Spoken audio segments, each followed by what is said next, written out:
पोसई खरा थादना इसम चमना पंगले लेबजुदा लास्ट दिल्ली दे तालकपर खंगपोंते दिल्ली सिदरे नोइना ना आदि मयामना दिल्ली दे लेबा हरदि खर नाना खोना लेबा खनैदना होंजलो अथाबदो फजना दु मताइदो होंजलो अदो नंगना थबकतो लोइ तबुजु येंगबदा नुंगाइते इसिंगदुना इ चाइरागे नसक्तुबो दुबदि नंगना फजबगे दु कुइन चंगिदो कमाइन तेनो फजबे होरफमदि नंग मैम फजबगे होरफमदि अकका ओइले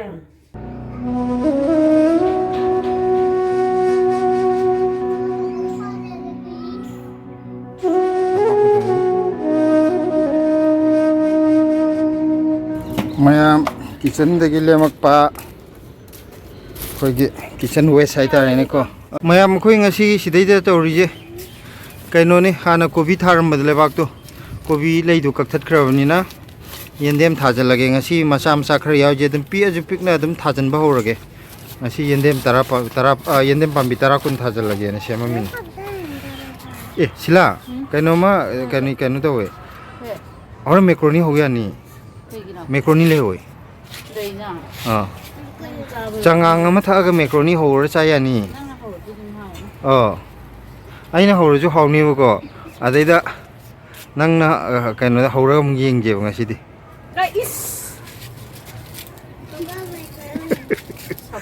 ngasina na mo hawa ado yengje mo hawdo aina hawa budi dum khange dana na ngai charamni na ado ngasi nang ye mu yengje ba ngasi nang na hawa khang cha cha ninge ado horen kanu tor gan dor mo hawro ba adum kanu to ne haji mapan da kang mudu da kan man bo ne bu ko daklong ne khai ba na pop lawe bulun akoi si makha da kanu hap kre hayeng येंदेम मिना चावरगा चाजनबना कोमला मकु अदगी लपोई मकु अदगी हवाई थ्राक मकु तो सि मयाम जे हापिमनि हायें मान vitamin फंगनबन नत्रदि नत्रदि मा कनो तोंनि सिलादोंनि फिबम सोखरदि कनानो साइ कमेन दे यारने इनमसे चाबा याम पेले दुनने मयाम खंगी आये mummy जो खंगब जाने मैं जो निशिदा चबीनिया वारी हाइबन लेगरे तो कन नखोंग को दिनो काखले दु मसा थुइ नंगबो तो अखोइगी लेबाक से फजना उना करके ममांग दे आम हापी गिदने को जॉय दि तारे उसे सिजना अखोइ लेबाक ले हाव हापगी चांग याम हंदब यारि जे लेबाक से फरे सिमाक नानि खोजि पोट फजरिस अरे चनप न गए हम ले जाए नहीं जा मना मसिंग की डॉक्टर सिला चनप न गए हम ले माने अरे कांदना का लाओ लेता नोइदो सिना लेंगोय की सरुख खरा याव दं तो हां थाबा खोइददि नुवाइदना जॉब लाव कंद्रमनि थुगाय खुकायबदो असिदा ब्लेसी की केक लेरे ब्लेसी लाओ केक ले ला नंगे मामा ना केक मतुन क्रीम लोई फगत करे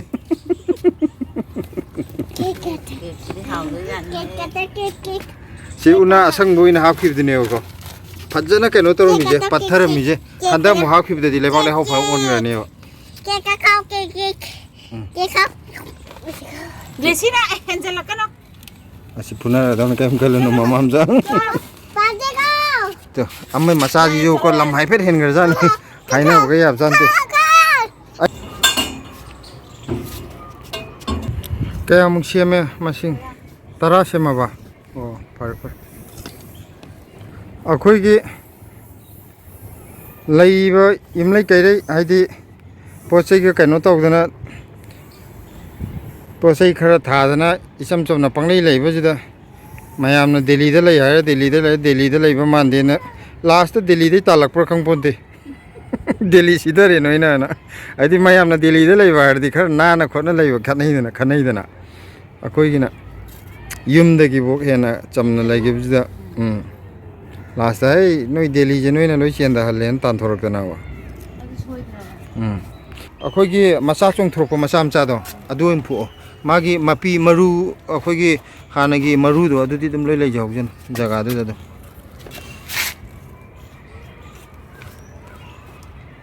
ꯁꯤꯒꯤ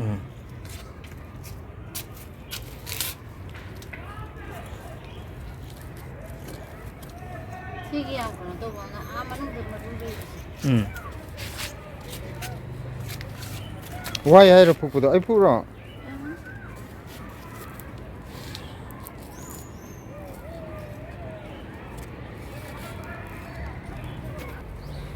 ꯁꯤ ꯑꯩꯈꯣꯏ ꯃꯁꯥ ꯃꯇꯣꯟꯗ ꯍꯧꯖꯕꯅꯤ ꯃꯁꯤꯡ ꯊꯤꯔꯣ ꯌꯥꯝ ꯍꯦꯟꯅꯁꯨ ꯐꯨꯛꯇꯠꯂꯨꯅꯨ ꯍꯥꯏꯗꯤ ꯆꯥꯔꯥ ꯁꯦꯝꯕꯗꯨꯒꯤ ꯃꯇꯨꯡ ꯏꯟꯅ ꯈꯔ ꯆꯥꯎꯕ ꯌꯦꯡꯉꯒ ꯑꯩꯈꯣꯏ ꯁꯤꯗꯒꯤ ꯈꯥꯃꯦꯟ ꯑꯁꯤꯟꯕ ꯃꯇꯣꯟꯗ ꯍꯧꯖꯔꯛꯄ ꯁꯤꯃꯁꯨ ꯃꯄꯥꯟ ꯂꯥꯛꯀꯗꯧꯔꯦ ꯄꯣꯝꯕ ꯍꯧꯔꯦ ꯃꯌꯥꯝ ꯁꯤ ꯍꯥꯟꯅ ꯌꯦꯟꯗꯦꯝ ꯊꯥꯈꯤꯕꯗꯨ ꯉꯥꯛꯇꯅꯦꯕꯀꯣ ꯃꯆꯥ ꯃꯆꯥꯗꯤ ꯂꯣꯏ ꯆꯣꯡꯈꯠꯂꯤꯕ ꯁꯨꯔꯕ ꯌꯥꯔꯦ ꯑꯗꯨ ꯍꯥꯟꯅ ꯊꯥꯔꯁꯤ ꯊꯣꯏꯊꯣꯏ ꯀꯥꯈꯠꯀꯅꯨ ꯒꯤꯂꯥꯁꯁꯤꯗ ꯊꯥꯕ ꯍꯧꯈꯤꯗꯣꯔꯦ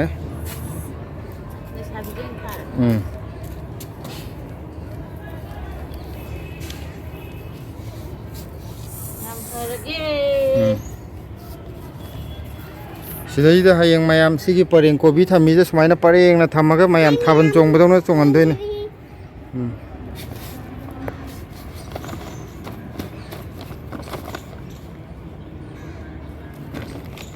ꯁꯤꯗꯩꯗꯤ ꯊꯥ ꯑꯃꯗꯗꯤ ꯋꯥꯠꯈꯤꯅꯤ ꯊꯥ ꯑꯅꯤꯃꯨꯛ ꯂꯩꯔꯗꯤ ꯌꯦꯟꯗꯦꯝꯁꯦ ꯆꯥꯎꯔꯛꯑꯀꯥꯟꯗꯗꯤ ꯃꯌꯥꯝ ꯑꯩꯈꯣꯏꯒꯤ ꯌꯦꯟꯗꯦꯝ ꯆꯥꯕꯤꯅꯤꯡꯕ ꯃꯌꯥꯝ ꯑꯗꯨꯝ ꯁꯤꯗꯩꯗ ꯑꯩꯈꯣই ꯀꯧꯕ ꯍꯧꯔꯅꯤ ꯃꯌꯥꯡꯇꯣꯟꯁꯨ ꯍꯧꯖꯤꯛ ꯃꯔꯨ ꯍꯨꯟꯕ ꯍꯧꯔꯦ ꯑꯗꯨꯅ ꯃꯌꯥꯡꯇꯣꯟꯁꯨ ꯆꯥꯅꯤꯡꯕ ꯈꯣꯠꯅꯤꯡꯕ ꯑꯗꯨꯝ ꯀꯧꯔꯅꯤ ꯑꯩꯈꯣꯏꯅ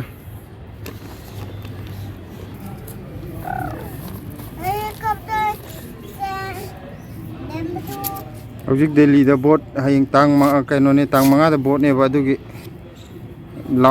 ꯂꯥꯛꯄ ꯃꯌꯥꯝꯁꯤꯅ ꯀꯩꯅꯣ ꯗꯣꯂꯣꯛꯄꯨ ꯊꯤꯜꯂ ꯂꯥꯛꯄ ꯑꯃꯕꯨ ꯇꯧꯕ ꯃꯣꯏꯁꯤꯒꯤ ꯕꯣꯠꯇꯤꯕ ꯃꯤꯊꯥꯏ ꯑꯝꯇ ꯌꯦꯟꯗꯦ ꯃꯣꯏꯗꯤ ꯆꯦ ꯄꯥꯏꯔꯒ ꯈꯣꯝꯕ ꯈꯛꯇꯅꯤ ꯏꯆꯝ ꯆꯝꯅ ꯆꯦꯒ ꯙꯨꯂꯣꯛꯀ ꯌꯨꯝꯂꯣꯝꯗꯗꯤ ꯆꯥꯕ ꯈꯣꯠꯄ ꯄꯩꯁꯥ ꯑꯗꯨꯗꯤ ꯀꯩꯝ ꯇꯧꯗ꯭ꯔꯦ ꯌꯨꯝꯗꯗꯤ ꯕꯣꯠ ꯍꯥꯏꯔꯗꯤ ꯄꯩꯁꯥ ꯐꯪꯗꯣꯔꯦꯅ ꯍꯔꯥꯎꯅꯕꯅꯤ ꯆꯥꯕꯁꯨ ꯃꯌꯥꯝ ꯆꯥꯏꯗꯨꯗꯤ ꯃꯤꯊꯥꯏꯒꯗꯣ ꯑꯃꯃꯝꯒ ꯄꯤꯗꯦ ꯌꯨꯝꯒꯤꯗꯤ ꯂꯣꯏꯔꯦ ꯑꯗꯨꯗꯗꯤ ꯃꯌꯥꯝ ꯅꯨꯡꯉꯥꯏꯕꯗꯣ ꯑꯗꯨꯒ ꯀꯣꯟꯅ ꯕꯣꯠ ꯀꯥꯈ꯭ꯔꯀꯥꯟꯗ ꯊꯕꯛ ꯑꯝꯇ ꯇꯧꯔꯛꯇ꯭ꯔꯦꯅ ꯑꯃꯨꯛꯀ ꯁꯥꯎꯅꯕ ꯁꯅꯥ ꯂꯩꯕꯥꯛ ꯃꯅꯤꯄꯨꯔꯗ ꯇꯧꯔꯤ ꯃꯌꯥꯝꯁꯦ ꯑꯉꯛꯄ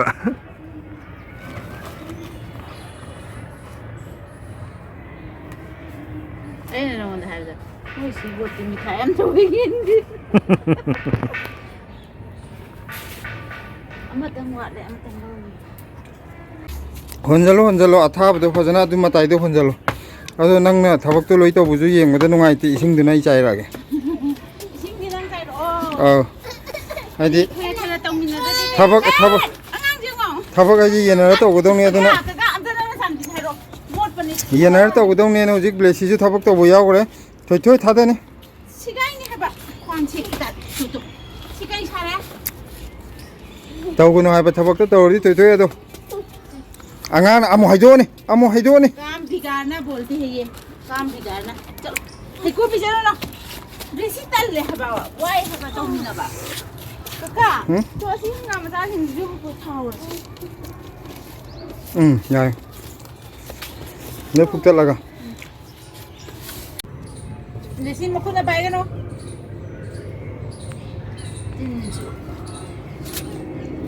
चियो चियो चियो अंगान चियो 내 폰 바이러 사나 방안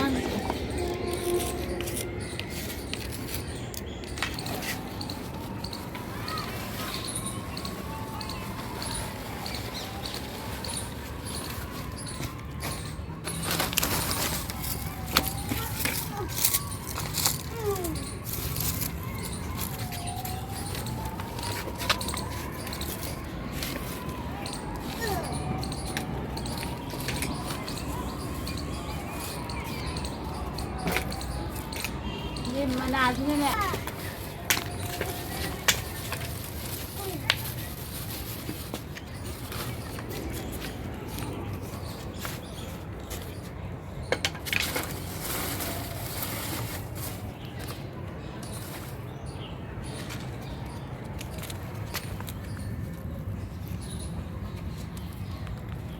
Jadi kuntra kajang di neramigo. Ada aku nak ngang oi ni nak ahan man ba.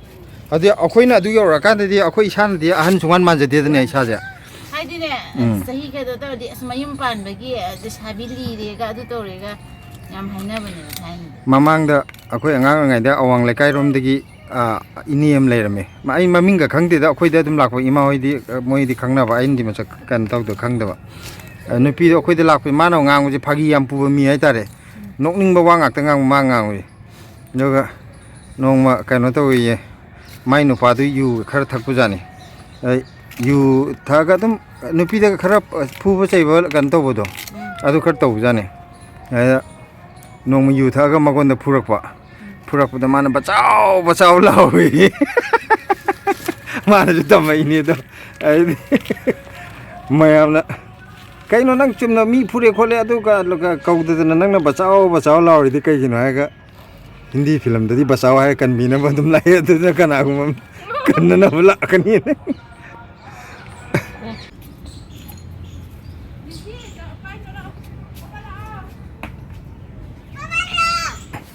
Aku yam nanti tharoi kaino dang yendem je kundang wen thani hojiki ngasi tara mari di thare adu marak ta mari amaga ising ju chai bira bani se tharaga marai phajarani atai hana thajin kam wo hek ning ba hek kan to ge hek ning ba ge ma adu pere la ba Siplo kambo da. ai ade macha do hana hek putala jira natraga adu so udan no shin jira So jan za thoji. to cha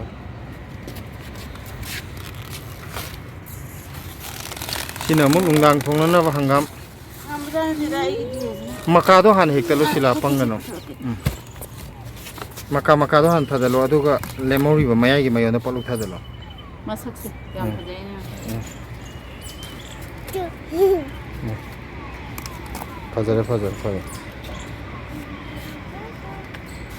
akhoi gi phawam na handak thaba pose jing je kobi oi ro mo ro tinam ta de Tin ama tu. magi pik pa chaw buduna tongan gre ko kobi ga sitin ta ba yawi dana manada ado tinam ta de ba Nam tu ta. adu madi yam phai picture ga ju adagi yengbada yam chawna phajadra ga ju akhoi chabada khara kanu oi bodo tin ta dram ni na wakan nuai dana hawai movie ju phanam di pale masam yam pale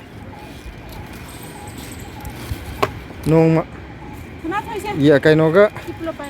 handak yongcha ka ma iron da be ani mi khani le ga yongcha puna ra ga yim da gi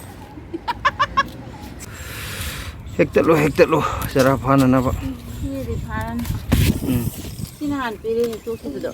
pere ma sam du ka khala nu post ta ba Amma na te ani na ta re.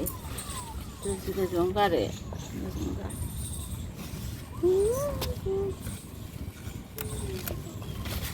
Mai ya le ka na tha ba. ai di hangam ji iro ma bu yam kana haw le Yan ha.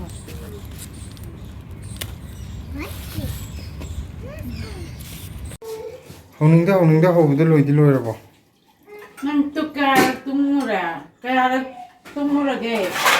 tumba ka ya tumba ani ra hum tumba le ba nga ui ru ra ba ha ba na ha Gawe ui de ba sara ko ma ko da ne ai na hai ji.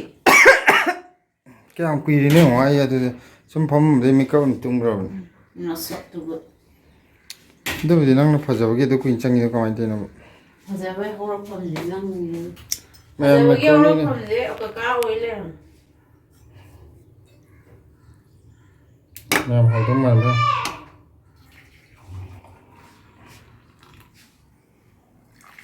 Tumma ga tumda na tumda ba sa ba se. Ko sina o yam to re. Kan sa ba tumda ba.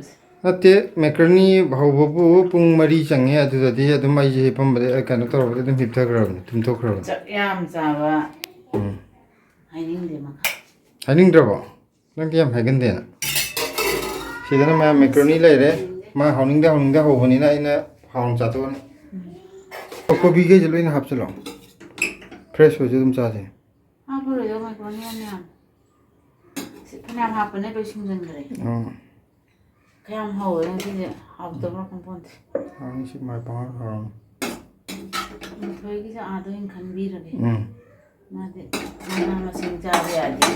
mayam hai bu kalla di tak bu kalla di nam dana dum chai ꯃꯥꯒꯤ ꯉꯁꯤ ꯈꯨꯆꯥꯅꯤꯡꯁꯦ ꯍꯥꯏꯕꯤꯌꯨ, ꯑꯩꯅꯅꯦ ꯇꯥꯛꯄꯤꯌꯨ. ꯃꯥꯒꯤ ꯑꯅꯥꯕꯁꯤꯒꯅꯦ ꯑꯩꯅꯅꯦ ꯀꯌꯥ ꯆꯥꯗꯕ ꯊꯥꯎꯅꯦꯕ ꯆꯥꯗꯣꯏꯁꯦ ꯊꯥꯎ ꯌꯥꯎꯗꯅ ꯍꯧ ꯌꯥꯗ꯭ꯔꯣ